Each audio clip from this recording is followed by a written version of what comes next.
Esto es el laberinto de Minotauro Beca. Es viernes, toca hablar de experiencias y hoy nos vamos de museos. Vamos a ir, yo creo que es de los museos.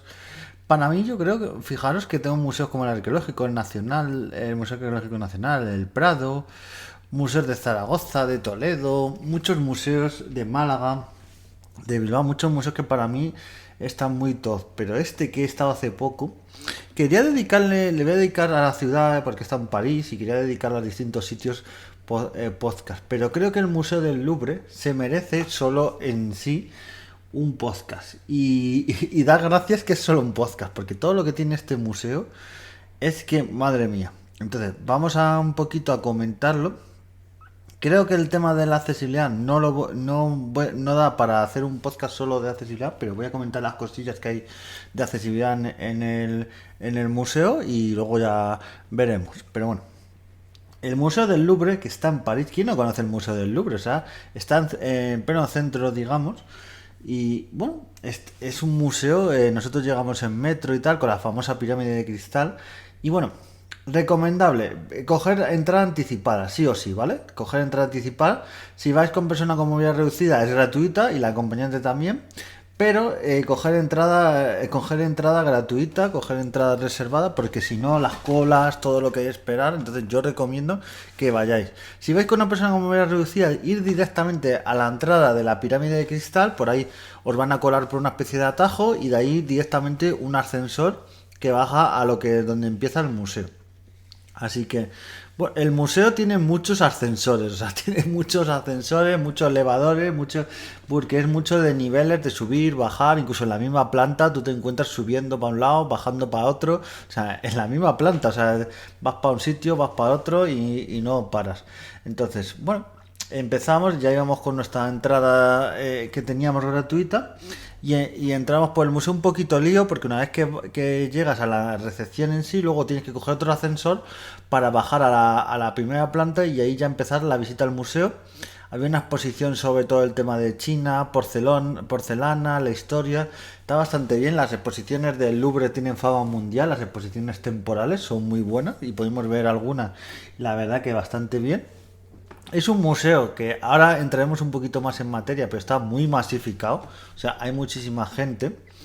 ¿Y qué tiene para destacar este museo? Por lo que me encanta tanto, yo más que compararlo con museos como el Museo del Prado, el Museo Arqueológico, otro, es que yo lo compararía, por ejemplo, con los museos vaticanos, porque aunque oficialmente es un museo, para mí son un montón de museos. O sea, es como si imaginaos que metierais en Madrid, en un mismo edificio, el Palacio Real, también metierais el Museo Arqueológico Nacional, el Prado, también el Thyssen. O sea, es un montón de museos, de un montón de cosas, de arqueología, cosas de la familia real, cosas también de pintura, un montón de cosas, escultura también, tienen un montón, escultura a nivel mundial.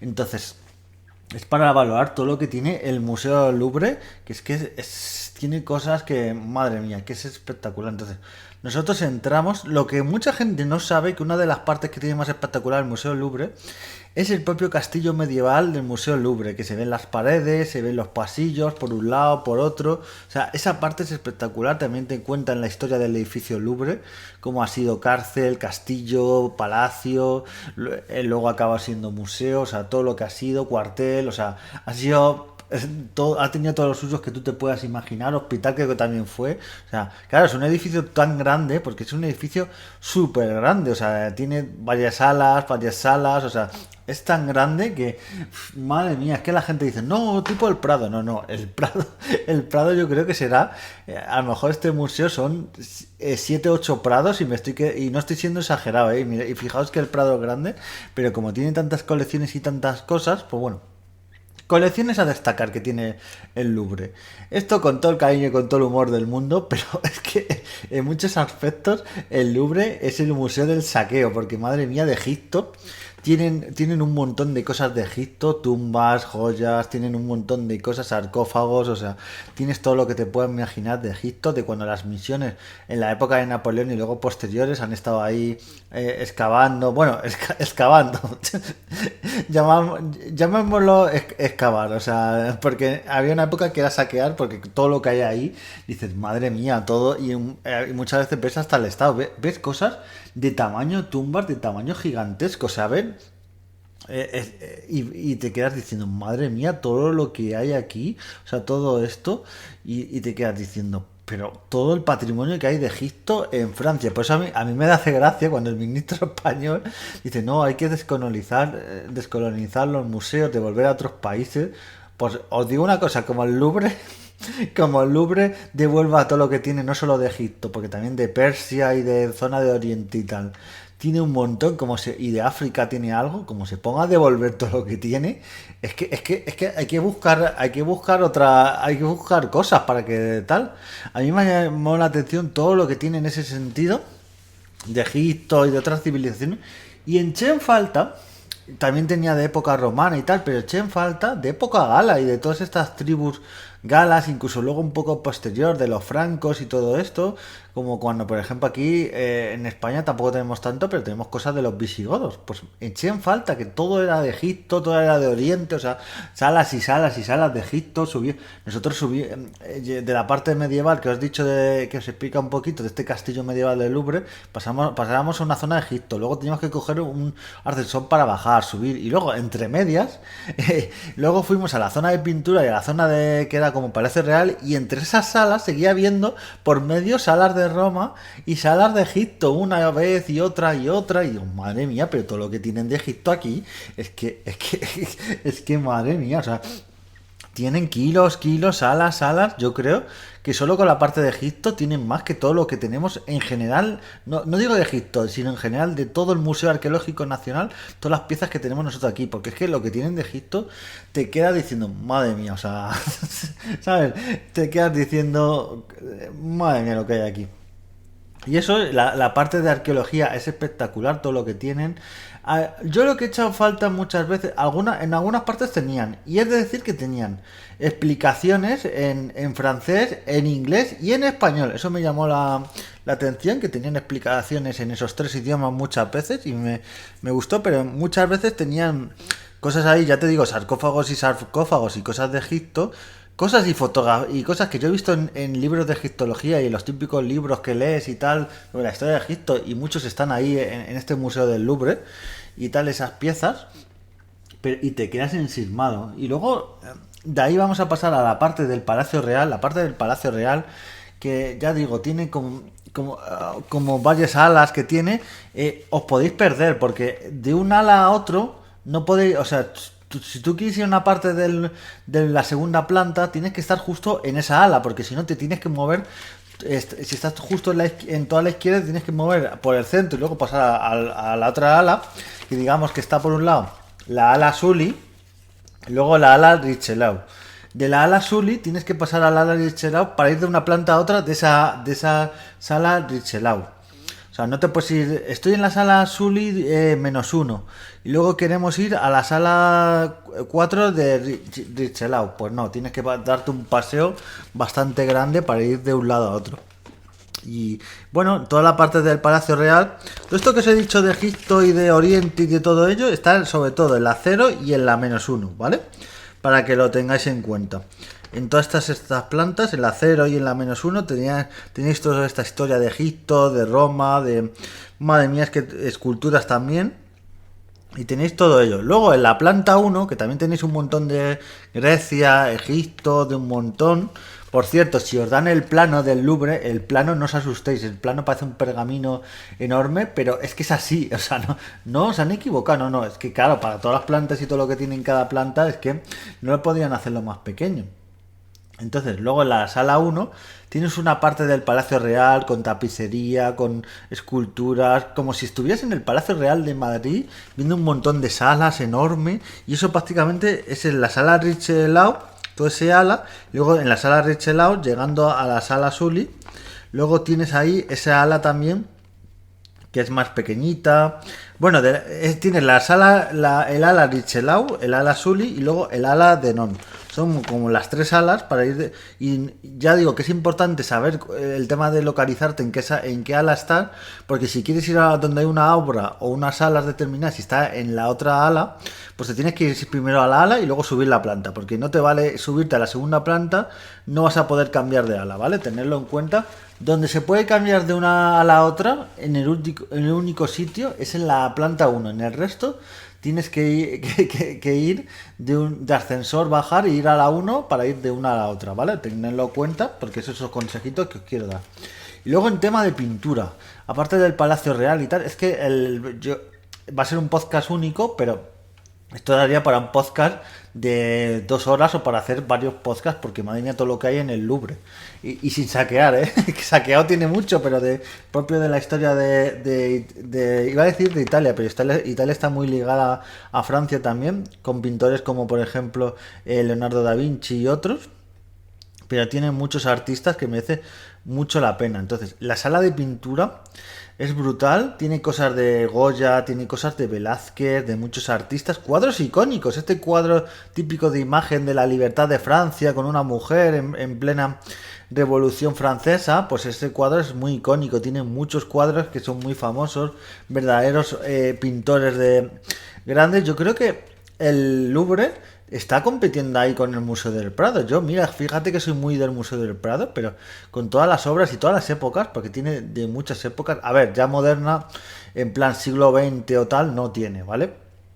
Pero en plan Picasso y cosas de eso están en museos de arte de París y tal, y museos de arte moderno, si tienen de estos autores, Dalí y de otros, y hay autores europeos, pero todo lo que tiene ahí flipas con todas las obras, luego esculturas, es que en el tema de escultura, Grecia, romana, es que la Venus de Milo, es que todo lo que tiene ahí, la victoria de Samotracia, es que todas las obras que tiene ahí te dicen, pero madre mía, todo lo que tienen aquí metido. Y aquí quería hacer un poco una pequeña pausa, porque tienen una obra que se llama, a algunos os sonará, la Mona Lisa, también conocida como la Gioconda. Pues esta obra, que es conocida en el mundo entero, por cierto, se va a hacer dentro de poco una reforma en el Museo del Louvre y creo que se le va a crear una sala propia. No sé si es una sala propia o un museo o algo así se va a hacer. Pues me quiero parar aquí porque retrata puramente cómo es nuestra sociedad cuando entras a la Gioconda y a la Mona Lisa. O sea, la madre que me parió. O sea, entras bueno, casi ni puedes entrar, pero entras a esa sala que está al lado de la sala central de pintura, que hay verdaderas obras. A un lado tienes obras espectaculares y a la otra obras como la coronación de Napoleón, la del hundimiento que hubo de un barco también francés, una serie de obras que son históricas de la historia de la pintura y del arte. Entonces, que tengas todo eso alrededor tan bonito, tan espectacular, y en esta propia sala donde está la Gioconda, la Mona Lisa, hay un montón de cuadros históricos y muy buenos, y que entres ahí y que la gente, nada más, no os voy a decir que esté, porque la gente está peleada, amontonada ahí a codazos, prácticamente que están en la zona que hay, porque a ver, la Mona Lisa, y después de lo que ha pasado en los últimos tiempos, que le tiraron pintura y cosas a la Mona Lisa, está como protegida, tiene un espacio, no te puedes acercar mucho. Pero eso también, ¿qué hace? Que todo el mundo a lo que va al Louvre muchas veces es a ver, es como en el Prado las Meninas, pero en el Prado las Meninas es exagerado a veces, pero es que no llega al nivel que llega la Mona Lisa, que es que ya esto ya, pues, ¿sabes? Es enfermizo ya la gente, o sea, esto de postular en las redes sociales. Entonces, había un montón de gente, no intentando ver la Gioconda o la Mona Lisa, no, intentando hacer una foto que se asomaba por encima, que hay una especie de pared de protección, una especie de cosas, o sea, se puede, sí, se puede ver la Mona Lisa, lo que pasa es que no se puede prácticamente, a lo mejor que te pongas por los laterales también hay una especie de paredes, es todo súper complicado. Qué suerte tuvimos nosotros, y yo creo que es algo que no olvidaré en la vida. Nosotros que íbamos con mi mujer, que como sabéis muchos van en silla de ruedas, cuando pasamos por ahí vimos el percal y dijimos, uff, vamos a seguir. Estábamos viendo el resto de cuadros que eran espectaculares, bodegones, algunos cristos crucificados, muchas pinturas espectaculares que había de esa época, muy buenas, del renacentismo. de Renacimiento muy buenas, pero dijimos, va a ser imposible ver la Gioconda, entonces simplemente íbamos por ahí. Y de repente nos dimos que, por cierto, los propios que estaban, la gente que salía, entraba o que intentaba hacer fotos de la Mona Lisa, la Gioconda, la que digo yo, la entre comillas, perdonadme la broma, pero la mala, porque para mí la buena es la del Prado, pero esto, bueno, chascarrillos aparte, ¿sabes? Pues esa gente que estaba por ahí, encima te pasaba por medio, no te dejaba ver los cuadros que estaban alrededor, o sea, encima no te dejaban. Pero nosotros pasamos por ahí y dijimos, va a ser imposible ver la Mona Lisa, vamos a seguir y tal. Y entonces los propios trabajadores del Louvre, que por cierto, menos los del Louvre, los de la sala de la Mona Lisa, que ahí tienen que estar el top, pero en el resto veía gente durmiendo. O sea, no te digo que estén ahí 100%, pero gente durmiendo, haciendo un pasatiempo, leyendo un libro. O sea, gente que estaba ahí con el Tinder ahí, o yo qué sé, le veía alguno. O sea, menor. Claro, luego que si alguno tira pintura o se la lía en algún cuadro del Louvre, pues claro, no, estos vigilantes, esta gente propia del museo, está otras cosas, pues pasa lo que pasa. Pues pasamos por ahí estos vigilantes y trabajadores del museo nos dicen, ¿queréis pasar? Y claro, y decimos, y mi chica dice, no, bueno, es que aquí toda la gente y tal, dice, no, queréis pasar, que es que, claro, entre toda la gente y la montonera que hay, y el cuadro del Louvre, el espacio que hay, que luego hay una especie de pasillo, todo ese pasillo que está vacío, que no puede, hay un espacio para que pueda ver la gente y tal, pero es un espacio de 2 o 3 metros a lo mejor. Pues nos dijeron, os abrimos porque esta zona es para personas con movilidad reducida o con discapacidad y que puedan ver el cuadro. Y ¿sabéis lo que es entrar, que al final entramos en esa zona y ver para nosotros solos toda esta zona, todo el cuadro? A lo mejor no estuvimos tampoco mucho tiempo, 1 minuto o 2, pero pasearnos tranquilamente por la zona, ver la Gioconda, tranquilamente disfrutar. Yo que me di en momento romántico, ahí me di en medio disfrutando los dos, un besito con mi mujer, ahí súper bonito. ¿Sabéis lo que es eso? Qué gozada y qué pasada, así que bueno, cuando a veces se dice que las personas con movilidad reducida y tal tienen muchísimas cosas, pero una de las pocas, pero lujos y tal, y que valoro y que tengan en el Museo del Louvre, que te dejen ver tranquilamente la Gioconda a las personas con movilidad reducida y con sus acompañantes, pues es un momento que yo guardaré especialmente y que fue muy bonito, y algo que yo decíamos, no vamos a ver la Gioconda porque es imposible y ya nos quitamos la idea de la cabeza, pues cuando nos dejaron, y no que estás tú ahí con la silla de ruedas y dice que puedes molestar a los que están ahí con la foto pegándose ahí por hacer una foto o por ver el cuadro, no. Los del museo te dicen, tú estate el tiempo que tú quieras, tú disfruta del cuadro y tal, y cuando te quieras salir, pues te sales y ya está, ningún problema. O sea, súper majete es este detalle y espectacular. O sea, me gustó muchísimo el detalle ese y me dejó todo loco. O sea, que tuvieran eso. Y luego, ya digo, la sala, la planta uno en pinturas, que tiene muchos cuadros que son espectaculares. Tampoco me quiero parar mucho en cada planta y en cada sala, porque es que luego ya nos vamos a ir a la sala 2 y luego a otra sala final, porque en la sala 2 tienen cuadros que yo quería ver, algunos no los pude ver, como por ejemplo Francisco I, otros como El Tramposo o la Bañista, otros cuadros famosos, sí los pude ver. Aquí un poco de lío hubo, porque ya digo, lo que pasa con las salas, que unos estaban en la sala Sully, pero otros estaban en la sala Richelieu, pero en la sala Richelieu no está conectada con la sala Sully. Entonces ese es el problema que hay. Por cierto, si vais con silla de ruedas, en la sala Sully, preparaos, porque hay elevadores, creo que hay mínimo 4 o 5 elevadores para subir a una planta, luego bajar, luego subir. Esto en la propia entreplanta hay como escalones, en la propia segunda planta, pero subes, bajas, un elevador, otro elevador para bajar. Es que es una montaña rusa y flipas muchísimo. Y luego llegamos a la sala Richelieu, que tiene cuadros bastante famosos, como La Encajera. La Encajera es un cuadro que yo he visto en muchos libros sobre arte, muchos documentales y tal. Pero había visto la ilustración en sí y tal muchas veces, que te enseñan, no el cuadro. Claro, cuando llegas y ves un cuadro que es un poquito más grande que una foto de DNI, un poquito más grande, tampoco mucho. Bueno, a lo mejor estoy exagerando, a lo mejor es como las fotos estas que llevábamos de cartera o algo así, antiguamente, o sea, una foto un poquito más grande, pero no mucho más. Y dicen, madre mía, o sea, ¿sabes? Yo buscando el cuadro minutos y minutos, preguntando a los guías, y claro, normal que no lo encontrara, porque es que era imposible. Yo buscaba una casa enorme y te encuentras una cosa súper pequeña, pero es espectacular, es muy bonito el cuadro. y luego ya al final llegas a una sala que es no es una sala, porque entre la cero y la primera, entre escalones, hay un montón de esculturas romanas, griegas, que ya digo, el Museo del Louvre es tan espectacular y tiene tanto pintura, escultura, arqueología, es que tiene tanto. Yo creo que es como los museos vaticanos, es para pasarte varios días ahí. Nosotros, pues si entramos a las 2 de la tarde y salimos a las 6, o sea, fijaros cómo fue la visita, así que os lo recomiendo mucho, muy espectacular y espero que os haya gustado esta reseña del Museo Louvre, muy recomendable, muy buen museo. Nos vemos en siguientes podcasts y adiós.